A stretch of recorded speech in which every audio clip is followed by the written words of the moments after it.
352 aviones enemigos derribados. Ese es el récord de Erich Hartmann, un piloto alemán de la Segunda Guerra Mundial.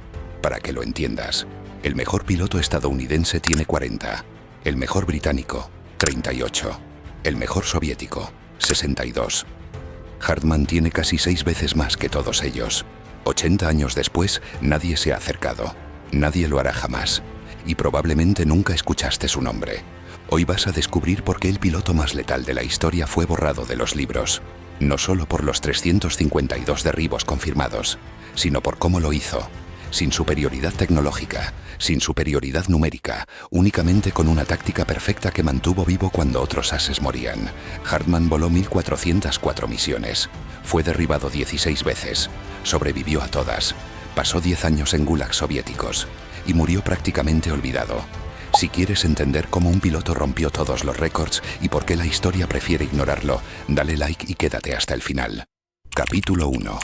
El nacimiento de un as.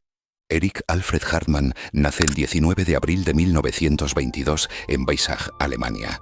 Su madre es una de las primeras mujeres pilotos de Alemania y le enseña a volar planeadores cuando tiene 14 años. Para cuando cumple 18, Hartmann tiene más horas de vuelo que muchos pilotos militares profesionales porque entiende el aire, entiende la física del vuelo y entiende la vulnerabilidad. En 1940, con 18 años, se alista en la Luftwaffe, pero no por ideología nazi. Los registros históricos muestran que Hartmann nunca fue miembro del partido y criticó abiertamente las políticas del régimen. Se alista porque Alemania está en guerra y porque los cielos son lo único que conoce. La formación de pilotos alemanes en esos años es brutal pero efectiva. 250 horas de vuelo mínimas antes del primer combate, entrenamiento táctico exhaustivo y énfasis en supervivencia sobre heroísmo. Hartmann absorbe todo como una esponja. Octubre de 1942, primera misión de combate sobre Ucrania. Casi lo derriban en los primeros 30 segundos. Un Yak-1 soviético se le pega a la cola. Hartmann entra en pánico, maniobra violentamente y su avión entra en barrena. Logra recuperar el control a apenas 300 metros del suelo y regresa a base temblando. Su comandante le da el mejor consejo que recibirá jamás. Deja de intentar ser un héroe, sobrevive primero, mata después. Hartmann nunca olvida esas palabras. Capítulo 2. La filosofía del depredador perfecto.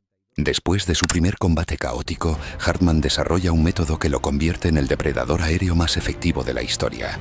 Mientras otros pilotos se lanzan impulsivamente al combate, Hartmann estudia, vuela alto, observa, identifica al enemigo más vulnerable y espera el momento perfecto. A veces pasa 20 o 30 minutos simplemente observando antes de atacar. La mayoría de pilotos abren fuego a 300 o 400 metros, desperdician munición y fallan el tiro.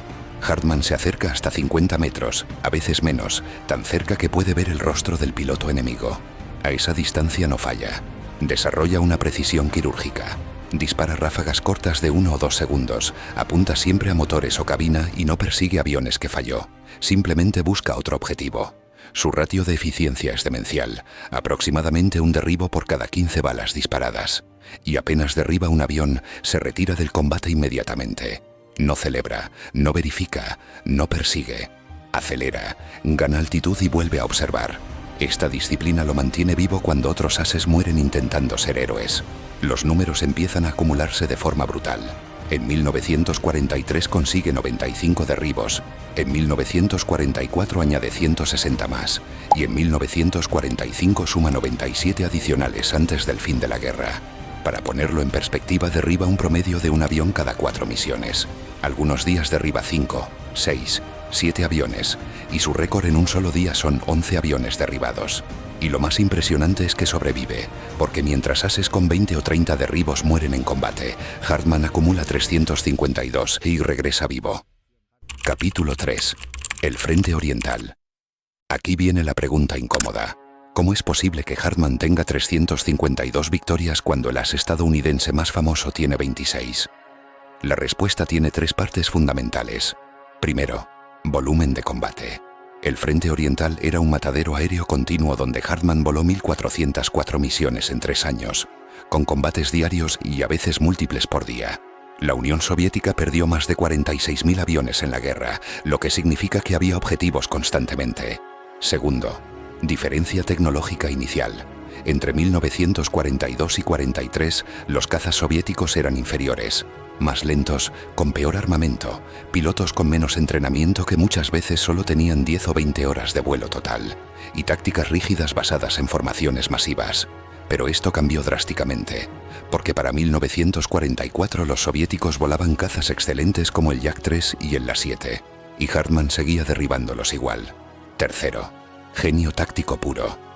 Hartmann no confiaba en tecnología superior sino en inteligencia superior, y su método funcionaba contra novatos y contra ases por igual.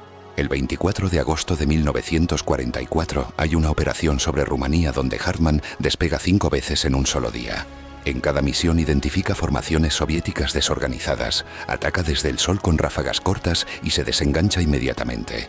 Al final del día tiene 11 aviones derribados confirmados, 2 probables adicionales y 0 daños en su propio avión. Los registros soviéticos confirman las pérdidas, así que no hay exageración ninguna. Pero Hartmann no era invencible. Fue derribado 16 veces por fuego antiaéreo, colisiones con escombros de aviones derribados, fallas mecánicas y una vez por quedarse sin combustible. Cada vez logró aterrizar de emergencia o eyectarse. 2 veces fue capturado brevemente por soviéticos pero escapó antes de ser enviado a campos de prisioneros. Su supervivencia no era suerte, era preparación obsesiva. Capítulo 4. Captura y olvido. 8 de mayo de 1945. Hartmann realiza su última misión. Con 352 derribos en su haber, podría ni haberse rendido a los estadounidenses, pero su unidad está en territorio que será entregado a los soviéticos.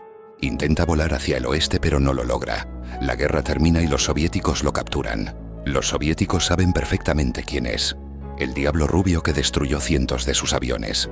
En lugar de tratarlo como prisionero de guerra, lo acusan de crímenes de guerra completamente fabricados, como destrucción de propiedad soviética y asesinato de civiles sin ninguna evidencia.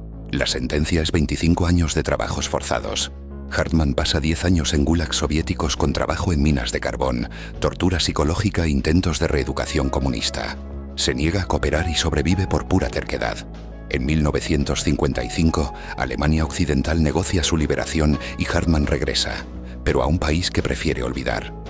La nueva Alemania no quiere celebrar ases de la Luftwaffe porque el pasado nazi debe ser enterrado. Hartmann se une a la nueva Fuerza Aérea de Alemania Occidental y vuela jets F-86 y F-104, pero nunca vuelve a ser reconocido públicamente. El 19 de septiembre de 1993, Erich Hartmann muere a los 71 años. Su obituario en periódicos alemanes ocupa media columna. No hay funeral de Estado, no hay monumentos, no hay reconocimiento oficial. El piloto más exitoso de la historia muere prácticamente como un desconocido. Capítulo 5. ¿Por qué fue olvidado? El récord de Hartmann presenta un problema moral complejo. No puedes celebrar al piloto sin mencionar el uniforme, y ese uniforme llevaba una esvástica. Hartmann no era nazi. Los registros lo prueban porque criticó el régimen, salvó prisioneros de ejecuciones y se negó a unirse al partido, pero voló para la Luftwaffe, y eso en la narrativa de posguerra es suficiente para el olvido. Si celebras a Hartmann, enfrentas comparaciones brutales. El mejor as estadounidense tiene 40 derribos, el mejor británico 38, el mejor soviético 62, y Hartmann tiene casi 6 veces más que el mejor estadounidense. Aceptar esto significa aceptar que los pilotos alemanes en promedio eran significativamente más efectivos, lo cual es una verdad históricamente documentada pero políticamente incómoda. Los críticos dicen que Hartmann tenía ventaja tecnológica, pero eso es falso. El Messerschmitt Bf 109 que volaba era inferior en muchos aspectos a cazas aliados posteriores. El P-51 Mustang estadounidense era más rápido. El Spitfire británico giraba mejor, y el Yak-3 soviético de 1944 era excelente. La ventaja de Hartmann no era el avión, era el cerebro dentro del avión. Otros dicen que solo enfrentaba pilotos novatos, pero también es falso porque Hartmann derribó decenas de pilotos soviéticos experimentados, algunos con más de 100 misiones, y su táctica funcionaba contra cualquiera. La verdad simple e incómoda es esta. Erich Hartmann fue el mejor piloto de combate que jamás existió, y la historia lo olvidó porque su récord no encaja en la narrativa que preferimos contar. 352 derribos confirmados, 1404 misiones, 16 veces derribado, 10 años en gulags y murió en el olvido. El récord de Erich Hartmann nunca será superado, no porque nadie sea capaz, sino porque la guerra aérea moderna ya no funciona así. Los combates cercanos tipo dogfight casi no existen y los misiles de largo alcance deciden batallas a kilómetros de distancia. Hartmann fue el último de una era, el depredador perfecto del combate aéreo clásico, y la historia prefirió borrarlo porque su uniforme estaba del lado equivocado. Pero los números no mienten. 352 victorias, 80 años después nadie cerca, y probablemente nadie nunca. Si esta historia te impactó, déjame un comentario. ¿Conocías a Eric Hartmann o es la primera vez que escuchas de él? Y si quieres más historias de leyendas militares olvidadas, dale like, suscríbete y activa la campanita. Aquí desenterramos las historias que la historia prefiere olvidar. Nos vemos en el próximo video.